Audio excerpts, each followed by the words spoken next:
शक्ति स्वरूपा माताओं, बहनों, देवतुल भाइयों, पारिजात प्रसन्न उपाध्याय का प्रणाम स्वीकारिए। आइए गायत्री मंत्र से कार्यक्रम प्रारंभ करते हैं। ओम भूर्भुवः स्वः तत्सवितुर्वरेण्यं भर्गो देवस्य धीमहि धियो यो नः प्रचोदयात्।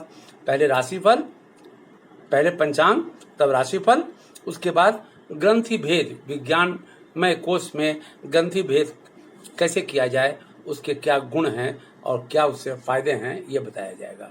आइए शुरू करते हैं पंचांग। आज युगात 5123 विक्रम संवत 2078 शक संवत 1943। आज आषाढ़ कृष्ण पक्ष तृतीया सायं 6:29 तक। तत्पश्चात चतुर्थी तिथि है। तदनुसार 27 जून 2021 दिन रविवार है। आज उत्तराषाढ़ नक्षत्र 5 सुबह प्रातः 5:22 तक। तत्पश्चात श्रवण नक्षत्र है जो 28/6 के प्रातः 4:46 तक। तदुपरांत धनिष्ठा नक्षत्र। भद्रा आज प्रातः 7:14 से संध्या 6:29 तक होगा। राहुकाल आज राहुकाल दिन के 4:56 से संध्या 6:37 तक। सूर्य मिथुन राशि में संचार करेंगे। चंद्रमा मकर राशि में अहोरात्रि संचार करेंगे। आज सूर्योदय 5:13 पर हो रहा है। सूर्यास्त 6:47 पर होगा। दिशाशूल आज रविवार को पश्चिम दिशा की यात्रा शास्त्रों द्वारा वर्जित है, परंतु अत्यावश्यक होने पर पान या घी का सेवन कर अथवा गायत्री मंत्र का मानसिक जप करते हुए यात्रा करने से वर्जना समाप्त हो जाती है। शुभ मुहूर्त अभिजीत मुहूर्त दिन के 11:34 से दिन के 12:28 तक। अमृत काल दिन के 3:30 से संध्या 5:01 तक। आज रविवती संकष्टी श्री गणेश व्रत है। चंद्रोदय का समय रात्रि 9:23 तक होगा। ये था आज का पंचांग। अब आइए राशिफल। मेष राशि आज का दिन सामान्य रहेगा। आज जोखिम वाले कार्यों को ना करें, वाहन सावधानी से चलाएं। नए काम में लाभ की संभावना दिख रही है। धन लाभ के संकेत हैं। निवेश के लिए दिन अच्छा है। प्रभु की आराधना करने से शांति मिलेगी। सेहत ठीक रहेगा।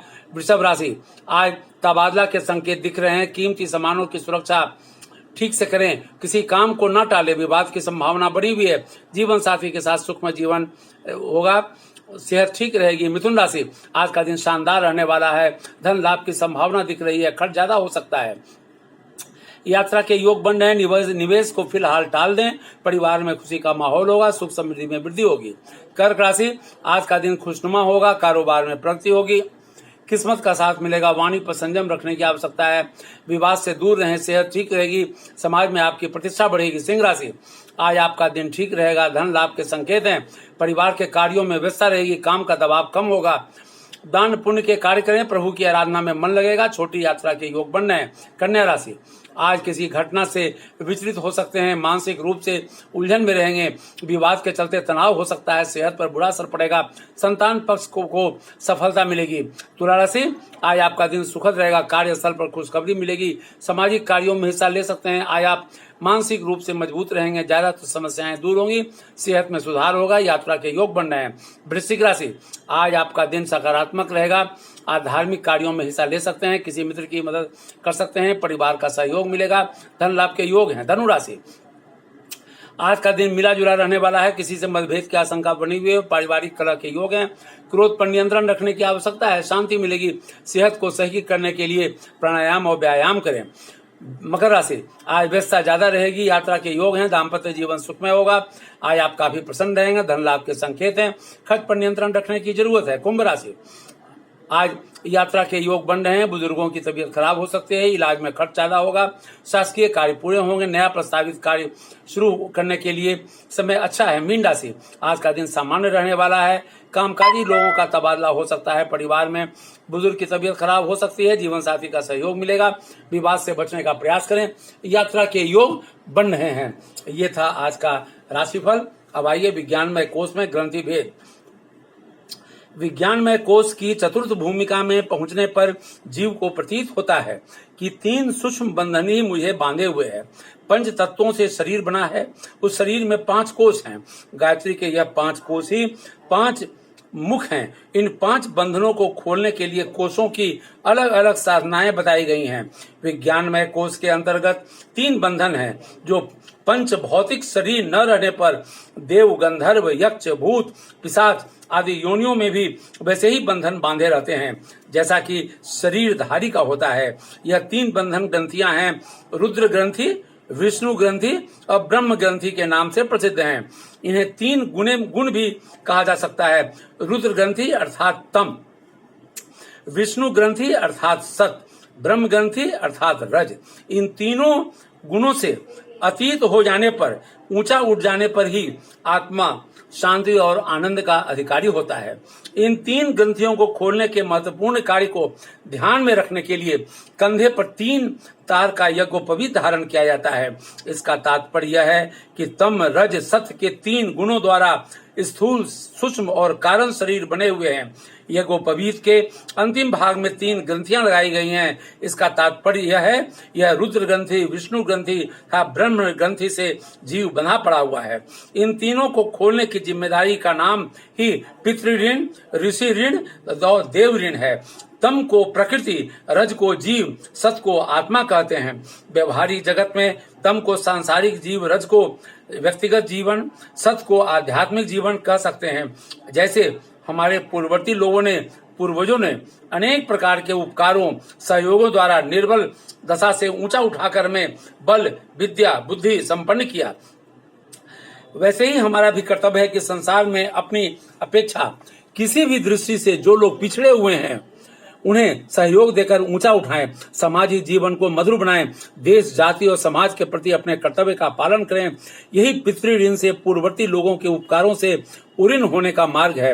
व्यक्तिगत जीवन को शारीरिक, बौद्धिक और आर्थिक शक्तियों से सुसंपन्न बनाना, अपने को मनुष्य जाति का सदस्य बनाना ऋषि ऋण से छूटना है। स्वाध्याय, सत्संग, मनन, चिंतन, निधि ध्यासन आदि आध्यात्मिक साधनाओं द्वारा काम, क्रोध, लोभ, मोह, मद, मत्सर आदि अपवित्रताओं को हटाकर आत्मा को परम निर्मल देवतुल्य बनाना, यह देव ऋण से उऋण होना है। दार्शनिक दृष्टि से विचार करने पर तम का अर्थ होता है शक्ति, रज का अर्थ होता है साधन, सत का अर्थ होता है ज्ञान।